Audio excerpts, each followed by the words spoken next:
అమెరికాలో ఇప్పుడు మనకి చిన్న ఎగ్జాంపుల్ చెప్తా. తెనాలి నుంచి గుంటూరు వచ్చే దారిలో విజ్ఞాన్ యూనివర్సిటీ ఉంటుంది. ఆ చుట్టుపక్కల కొన్ని వందల హాస్టల్స్ ఉంటాయి.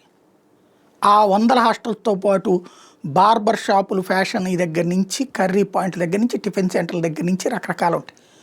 కొన్ని వందల మంది ఉపాధి పొందుతున్నారు. ఆ సంస్థలో లోపల ఎట్లా క్యాంటీన్ ఉంటుంది, బయట ఇవన్నీ ఉపాధి పొందుతున్నారు. ఆ దోబీల దగ్గర నుంచి అనేక మంది. అంటే ఒక ఎడ్యుకేషన్ ఇన్స్టిట్యూట్ చుట్టూ అంత పెద్ద మార్కెట్ నడుస్తుంది. హైదరాబాద్ జేఎన్టీ చుట్టూ ఎంత మార్కెట్ ఉంటుంది, అమీర్పేట చుట్టూ ఎంత మార్కెట్ ఉంటుంది.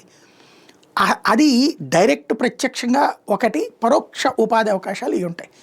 అమెరికాలో యూనివర్సిటీలు ఓ రకంగా పెద్ద ఆదాయాన్ని తెచ్చిపెడుతున్నాయి, పెద్ద ఉపాధి అవకాశాలు కనిపిస్తున్నాయి. యూనివర్సిటీల్లో స్టూడెంట్స్ విదేశాల నుంచి వస్తుంటారు, అక్కడ చదువుకుంటుంటారు. వాళ్ళు డబ్బులు తెచ్చి అమెరికాలో పెట్టుబడి పెడతారు, కానీ అమెరికా డబ్బులు వాళ్ళు ఏమైనా పట్టుకుపోతారా?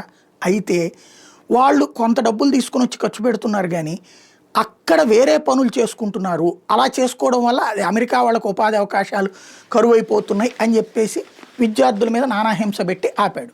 కరెక్టే. అమెరికా వాడు $17 పనిచేస్తాడు ఒక గంటకి. అదే ఇండియన్ $5, $6 పనిచేస్తాడు. మరి ఎవరికి ప్రయోజనం? అది అమెరికా వ్యాపారవేత్తలకే ప్రయోజనం. అక్కడ వాళ్ళోడికి ఒళ్ళు బద్ధకం ఎక్కువ డిమాండ్ చేస్తున్నాడు. కాబట్టి తక్కువ ఇస్తే కనుక ఇట్లా చేయాలని వాళ్ళు అనుకుంటున్నారు. కానీ ఇదంతా గమనించకుండా ముందు ఆంక్షలు పెట్టి పడేశాడు, విద్యార్థుల్ని వేధించాడు, అక్కడ ఏ పని చేయనీయట్లేదు.